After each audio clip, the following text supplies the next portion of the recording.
Hello, gorgeous people, and welcome to another TV Central one-on-one podcast. I'm Aaron Ryan. This is episode 16, 2024. Dancing with the Stars is back. 12 new celebrities are preparing to showcase their magical moves on the new season of Dancing with the Stars, premiering Sunday, 7 July at 7 p.m. on Channel 7 and 7 Plus. This season, Sonia Kruger is joined by new co-host Dr. Chris Brown. Judges for the new season include Craig Revel-Horwood, Shana Burgess, Mark Wilson, and it's exciting to announce that Helen Ritchie makes her anticipated return.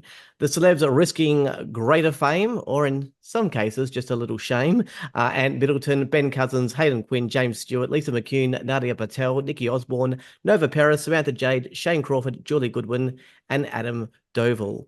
For the last 10 years, Adam has been building himself a bigger fan base as Better Homes and Gardens' DIY guru, beaming into homes every Friday night.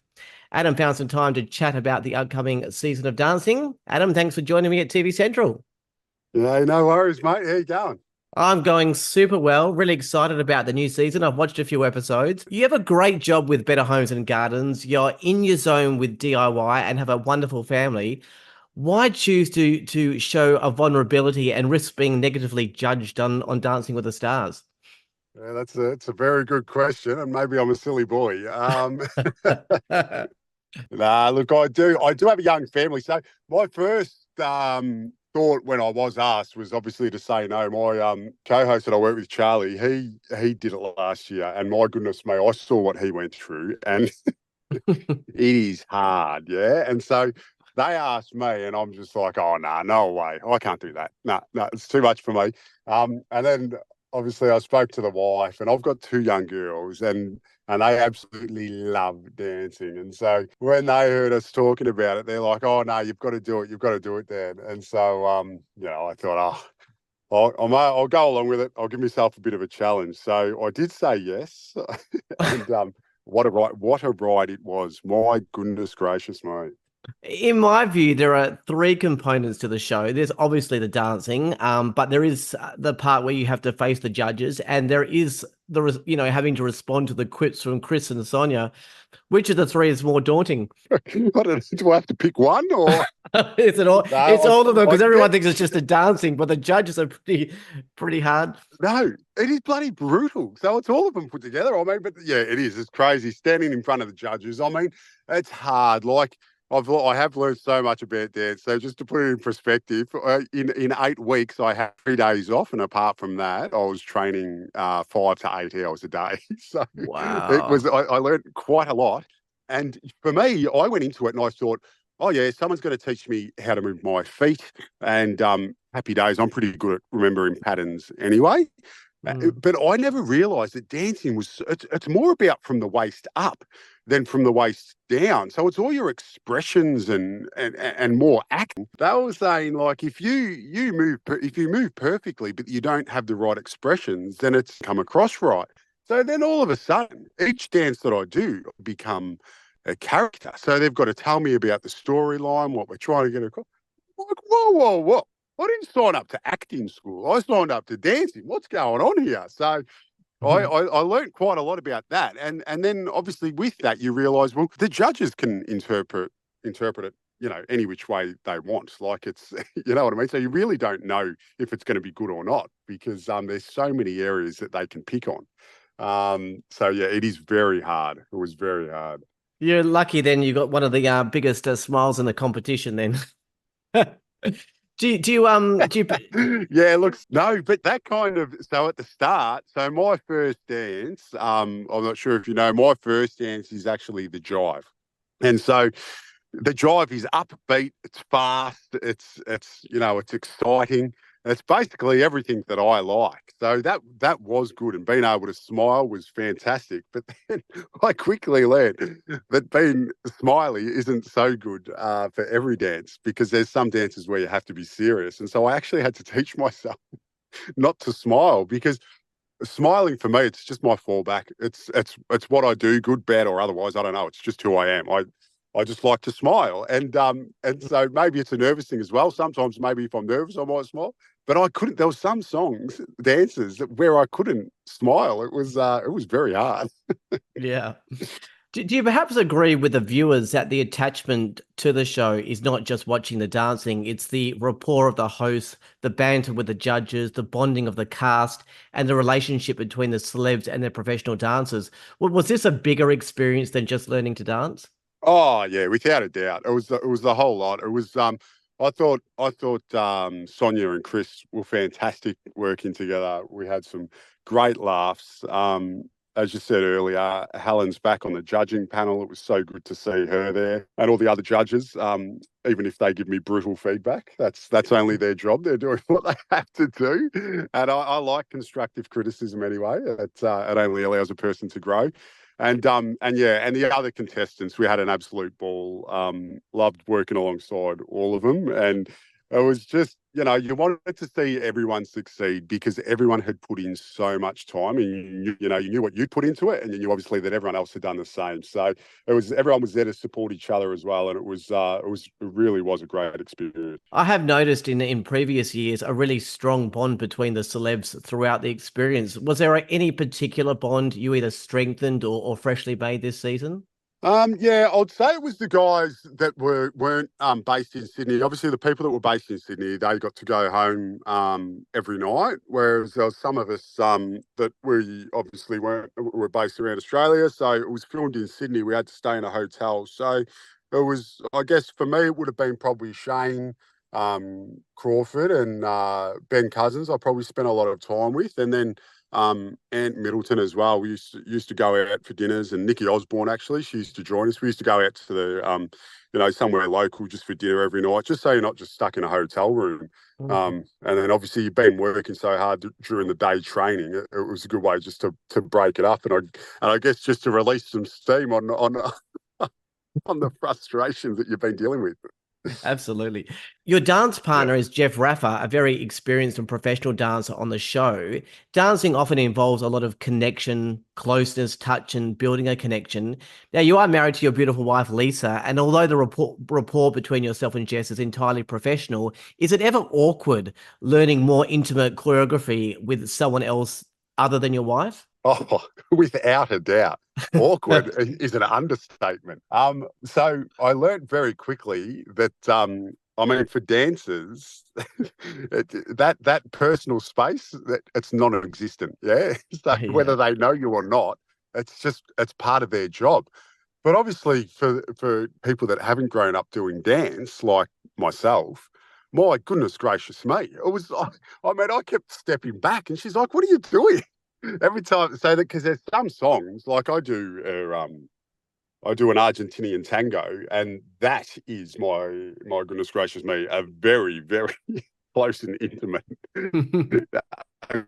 style of dance, and that was so difficult for me. I just, yeah, it was just crazy. I didn't know where to put my hands. I it's very close. Like, you've got to get up close and personal in the face as well. And every time she kept bringing her face close to mine, I kept stepping back, and Oh, by geez. the end of it, she was like, "What are you doing?" And I'm like, "I'm so sorry." I said, "But this is just not natural for me." But you learn, I guess with all the hours we were doing, you learn that you just have to embrace it and you have to go with it, because otherwise you just don't have that connection in the song, and then it just looks awkward. And you want it to look real. As I said earlier, it is all about acting, and you want it to look real, and it needs to feel real. And she was awesome. I mean, she reminded me of my sister, Jess. She's a fellow Sicilian, and so I know that she's got some fire in her. So I definitely wasn't going to mess with her and listen to everything she said. But we had a great connection. I had a lot of fun, and I was honoured to be able to work alongside her for so long, and I was absolutely blown away by what she had taught me, and what she had been able to actually make me achieve. It was, yeah, for me, it was unbelievable. At the start, I couldn't stop looking down at my feet because I couldn't believe what they were doing. She kept getting upset with me, telling me to raise my head, because you're not allowed to look down when you're dancing. And I said to her, "Well, it's hard to stop looking down when I can't believe what my feet are doing." Like, just a quick question about the judges. We quite often see three of the judges score in a similar kind of range, but then Craig scores a lot lower. Do you think he is being too technical, or he's comparing celebs to professional dancers? He might be looking for something else, or does he just like being mean? Well, I think maybe what it is Craig is a big softie and he needs to give these scores, coming across as low to try and come across that he's a bit more of a meanie. But I reckon deep down he's got a softer side. I really do. But he is absolutely brutal with his scoring. As I said, I do think he's doing it maybe so we don't see his softer side, but I could be wrong. But yeah, it's hard to impress him. It is very hard to impress him. He might get a little bit back at him with a pair of handcuffs. That's all I will say. No spoilers, but there might be Yeah. some handcuffs somewhere in the show. Look, Yes, I do believe that's called karma, isn't it? I do believe that is called karma. look, we don't want to have a podcast of spoilers, so I'll ask this.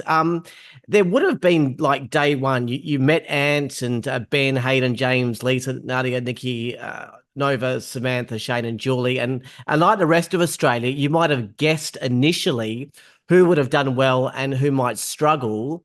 Who do you think on day one that you thought would win, and who might have struggled? I mean, for me, I thought initially it would be Lisa McCune right up there, and then at the bottom, Ant Middleton. What did you think on day one? Oh, yeah, I thought, to be quite honest, I thought I had some pretty stiff competition. I mean, there was a lot of fit people. There was, you got just a lot of athletes were in there.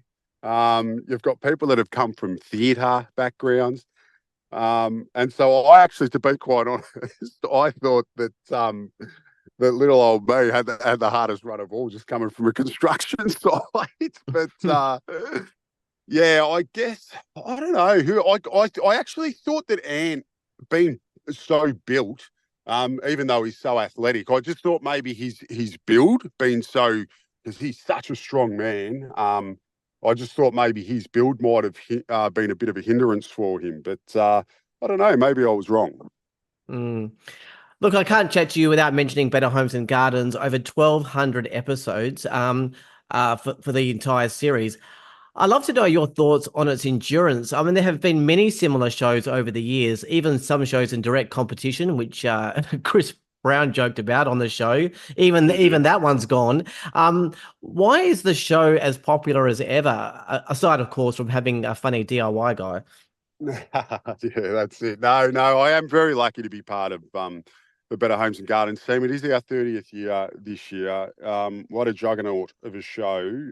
I guess it's I mean, one thing I've noticed about Better Homes and Gardens over the years is they haven't tried to change it up too much, and they've tried to stick to that structure that it has always been. And I think that's obviously has worked for them. And I think it's the fact that there's so many, there is a lot of presenters on the show, and we do cover a lot of information. So I think what that does is it just opens it up for a lot more viewers, whereas you might not like but you might like gardening. You might not like wild gardening, but you like cooking, or you might be interested in animals. So it just covers so much that I think that that helps with the longevity, because it just brings in so many more eyes and so much more interest.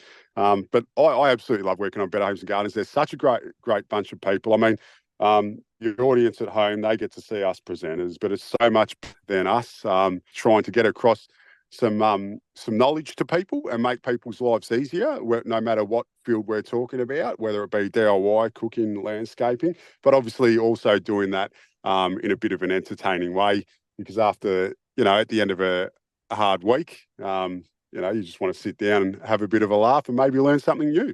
Yeah.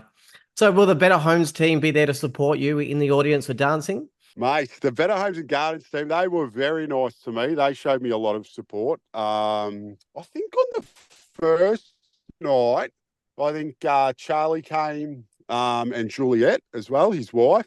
which was great. My EP, he came along to, I think he came along to everyone that I was in, which was awesome. And then Jo Griggs, she came along as well. She gave me heaps of support. I mean, Griggs is amazing. She's the best in the business. And she just shows me so much support. And I know that I've got someone that I can always lean on with her. And yeah, so she was there along the way. I've actually, I did a shoot with her. So that's on this Friday night before dancing starts on Sunday. So she got a little sneak peek of what I was up to. And then I think she came along to the second episode that I was in and watched that as well. So no, that's great. They gave me heaps of support. They're really nice to me.